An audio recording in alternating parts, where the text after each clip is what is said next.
Hi, I'm Greg Dell with Dell Disability Lawyers, here with attorney Rachel Alters, and today we're going to talk about one of Rachel's successfully resolved cases against Prudential. And in this video, Rachel, I want you to talk about the background of this case, why Prudential denied our client, the strategies you took to win, and then how we're helping the client moving forward so that we can hopefully avoid future denials for her as well. So Sure. Go ahead and start with the background of this particular case. Okay, so this is my client. She's a relatively young woman who was a radiology tech when she was working way back when. And in about 2014, she didn't feel well. She was diagnosed with a primary progressive multiple sclerosis.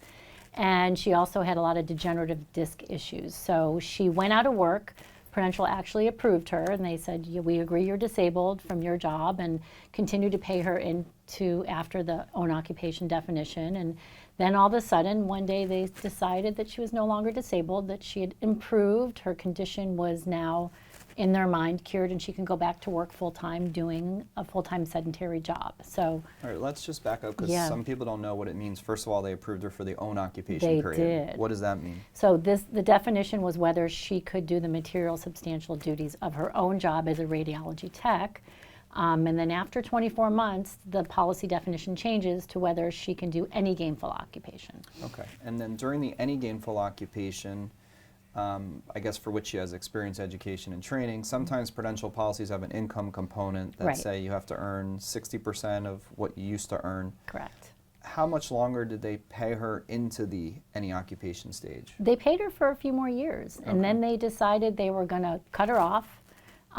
She did an appeal and got back on claim, and then they paid her again for a few more years, and then they decided that she was better again, and they cut her off. So we had to go ahead and do an appeal for her to get her back on claim, to make sure, and now we're managing her claim to ensure that she doesn't get kicked off again, because there's no guarantee, even if they approve you, that they're going to keep you on. Right, and people always say, if I get approved, how long do I stay on claim? Well, here's an example, and this is actually not unusual at all for us, but we're here 8 years later, actually 9 years later, that they ended up, after 9 years after approval, they say you got better with what we're going to get into, a deteriorating medical condition is sickening. It's unbelievable. So what was her diagnosis and medical condition?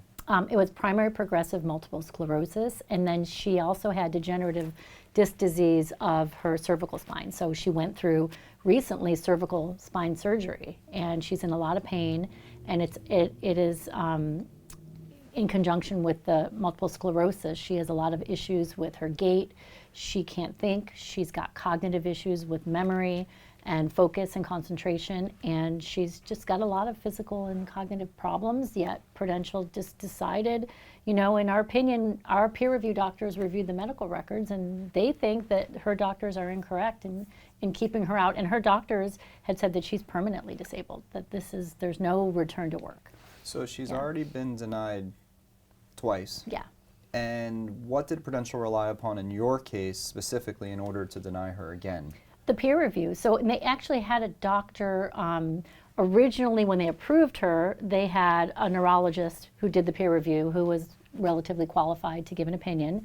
Then when they reviewed the claim again, they sent it to just an occupational doctor who gave the opinion that he disagreed with her neurologist, that she was no longer disabled, she's able to go back to work full time, and that her, she does have MS, they weren't denying that, but they were saying that that her restrictions and limitations weren't what her doctor was claiming. And when did the neck surgery come into the picture? The neck surgery was within the last year.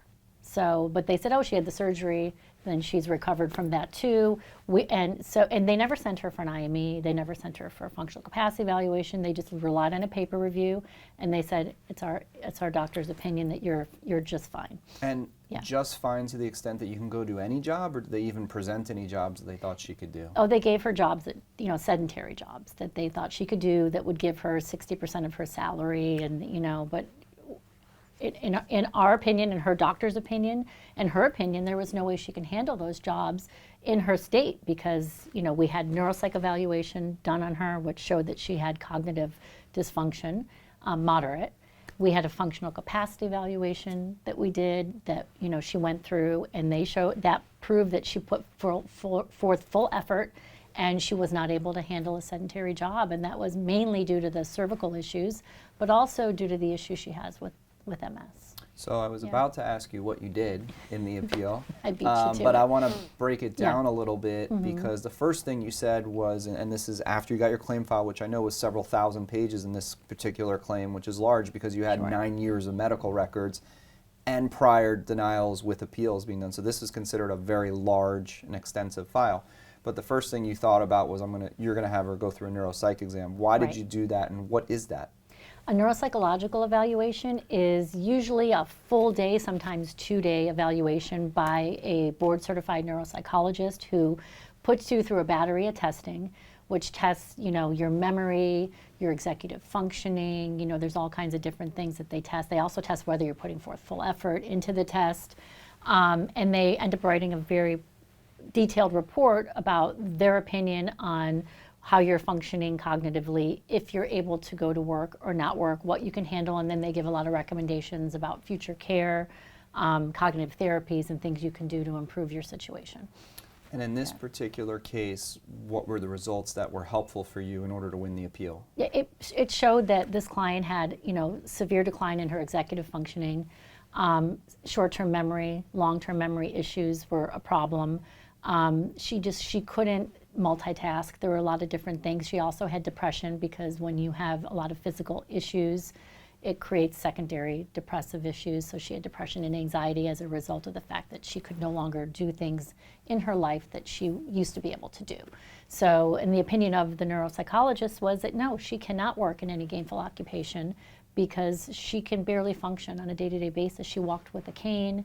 She has a lot of issues, besides the cognitive issues that prevent her from being able to sit at a desk 40 hours a week. I still struggle how you had 9 years of medical treatment, and I know it was fairly extensive, and Prudential had reviewed this file multiple times, yet they hired one more doctor to just review papers and say, no, we think you can go back to work. So it just bothers me. But you had to, so then you got the neuropsych, and you said, I'm not done there. I want to make this bulletproof, basically. So you decided, you recommended a functional capacity exam. Exactly. What was obtained from that? What is a functional capacity exam? It's usually approximately 3-hour test given by a physical therapist, or sometimes it's a medical doctor, but mostly physical therapist, and they're running a battery of tests to determine how long you can sit, stand, lift, push, pull, climb. It's a physical test to determine what type of job you can do. Can you do a heavy-duty job, a light-duty job? Can you do a sedentary job? And the results came out where she fell below sedentary level, and because of her physical issues with the pain in her neck, her inability to walk properly because of her MS, her gait issues, and just her overall functional problems, that she could not sit at a desk 40 hours a week and work. And Social Security disability also approved her. And their definition of disability is, can you do any gainful occupation? And they agreed that she could not as well. And Prudential was obviously offsetting her benefit, taking that money, basically saying, we don't agree that you are disabled. And we think you can do a sedentary job, but we'll take your Social Security money, even though they say you can't do a sedentary job.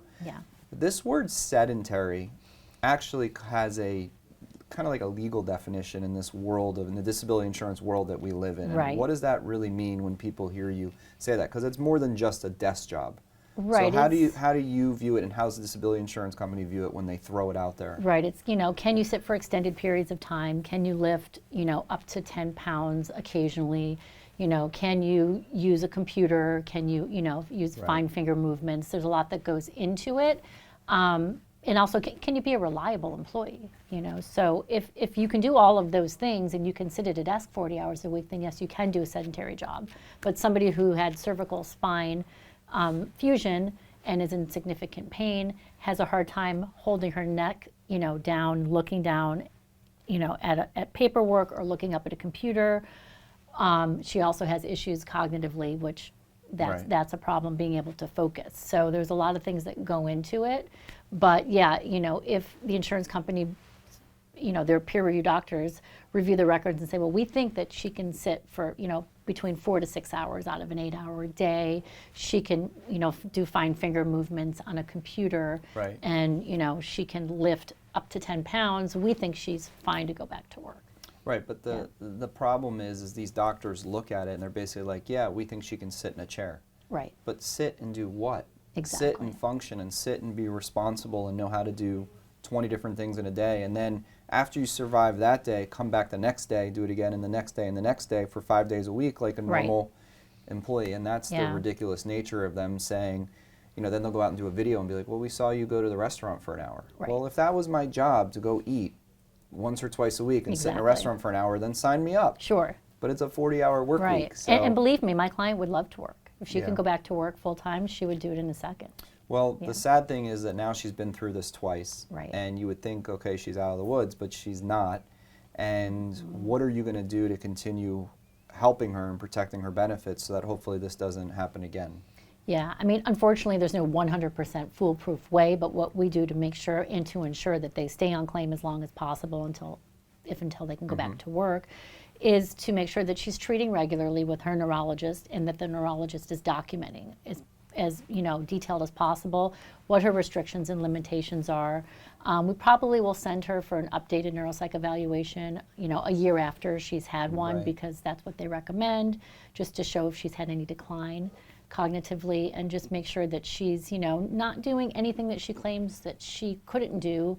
You know, she told the insurance company that she can't sit for more than 2 hours at a time, you know, then when you leave your house, you don't do that. You know, that's just, you make sure that you're just going to be consistent. Right.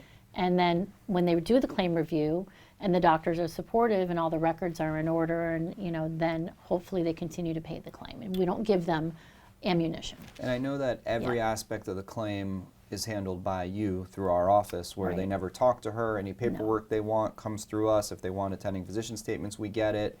If they want medical records, they're supposed to ask us and we send them so that the claimant and your client can stay relaxed, take care of herself, and we can take care of the claim without her having to worry about it. Right, exactly. So, thank you so much. Congratulations on this, and I hope the client doesn't have any problems moving forward. Me too.